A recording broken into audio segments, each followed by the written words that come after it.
दोस्तों, ज़िंदगी में सब कुछ वैसा तो नहीं होता है जैसा कि हम चाहते हैं। लेकिन ज़िंदगी में बहुत कुछ ऐसा हो सकता है जैसा कि हम चाहते हैं।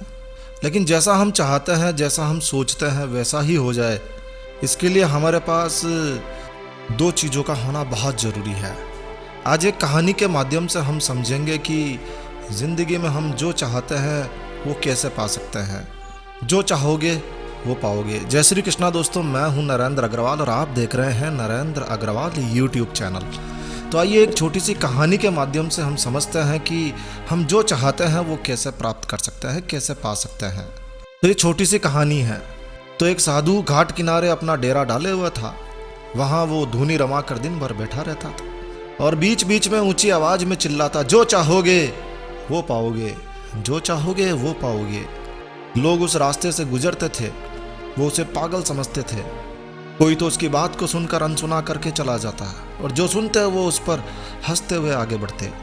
एक दिन की बात है, एक बेरोजगार युवक उस रास्ते से गुजर रहा था। साधु के चिल्लाने की आवाज उसके कानों में पड़ी, जो चाहोगे वो पाओगे, जो चाहोगे वो पाओगे।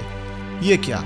उस साधु की बात सुनकर वो युवक ठिठक कर रुक पड़ा और धीरे धीरे वो युवक उस साधु के पास आ गया। उस युवक ने उस साधु से पूछा, बाबा आप बहुत देर से जो चाहोगे वो पाओगे, जो चाहोगे वो पाओगे आवाज़ लगा रहे हैं, चिल्ला रहे हैं, क्या सच में वो मुझे आप दे सकते हैं जो मैं पाना चाहता हूँ? वो युवक एक तो बेरोजगार था, उसके पास कोई काम धंधा नहीं था। तो बाबा से उसने पूछ लिया कि क्या मुझे आप वो दे सकते हो जो मैं पाना चाहता हूँ? साधु बोला, हाँ बेटा, क्यों नहीं, लेकिन इससे पहले तुम्हें मुझे ये बताना होगा कि आखिर तुम पाना क्या चाहते हो। वो युवक बोला, बाबा मैं चाहता हूँ कि एक दिन मैं हीरो का बहुत बड़ा व्यापारी बनूं। क्या आप मेरी ये इच्छा पूरी कर सकते हैं? साधु बोला, बिल्कुल बेटा, ये तो बहुत ही छोटी सी बात है। चलो मैं तुम्हें एक हीरा और एक मोती देता हूँ। ये हीरे और मोती बहुत ही चमत्कारी हैं। इनसे तुम चाहे जितने हीरे मोती बना लेना और बस बन गए तुम हीरो के व्यापारी। युवक बोला, अच्छा, चमत्कारी हीरा, चमत्कारी मोती? साधु बोला, हाँ, चमत्कारी मोती, चमत्कारी हीरा। साधु की बात सुनकर युवक के आंखों में आशा की ज्योति चमक उठी। तो उसने कहा, ठीक है बाबा। तो साधु ने कहा कि ठीक है, तुम अपनी दोनों हथेलियां आगे बढ़ाओ। युवक ने अपनी दोनों हथेलियां, दोनों हाथ साधु के सामने कर दिए। साधु ने पहले उसकी एक हथेली पर अपना हाथ रखा और बोला, बेटा ये दुनिया का सबसे अनमोल हीरा है। इसे समय कहते हैं, समय। इसे जोर से अपनी मुट्ठी में जकड़ लो। इसके द्वारा तुम जितने चाहे उतने हीरे बना सकते हो। लेकिन ध्यान रखना, इसे कभी अपने हाथों से निकलने मत देना, इसे व्यर्थ मत जाने देना। इसके बाद में साधु ने अपना दूसरा हाथ युवक की दूसरी हथेली पर रखा और फिर बोला, बेटा ये दुनिया का सबसे कीमती मोती है, सबसे कीमती मोती।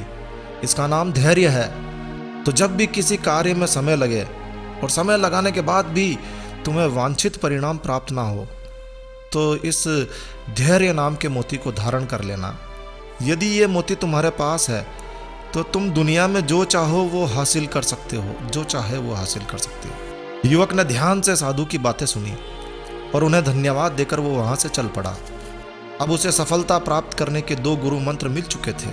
उसने निश्चय किया कि वो कभी भी अपना समय व्यर्थ नहीं गवाएगा और हमेशा सदा धैर्य से काम लेगा। कुछ समय बाद उसने हीरे के एक बड़े व्यापारी के यहाँ काम करना शुरू कर दिया। कुछ वर्षों तक उसने दिल लगाकर काम किया और हीरे के व्यवसाय का वो हर गुर, हर तरीका सीखता रहा और एक दिन वो बहुत एक्सपर्ट हो गया। अपनी मेहनत और लगन से उसने अपना सपना साकार कर लिया और वो हीरो का बहुत बड़ा व्यापारी बन गया। दोस्तों, ये कहानी हमें बहुत कुछ सिखाती है।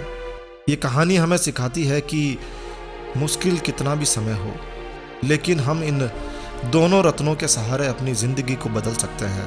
हम जो चाहते हैं वो प्राप्त कर सकते हैं। बाकायदा हम इसका इस्तेमाल कैसे करते हैं, ये सब कुछ इस पर निर्भर करता है कि आप अपने समय को किस तरह से नष्ट करते हैं, व्यर्थ करते हैं, या फिर अपने समय को आप उपयोग में लेते हैं। यह आप पर निर्भर करता है कि आप बुरे समय में कितना धैर्य रखते हैं। यदि आपने बहुत मेहनत की मगर सफलता नहीं मिली तो धैर्य रखने की ज़रूरत है, क्योंकि एक ना एक दिन तो सफलता आपके कदम चूमेगी ही।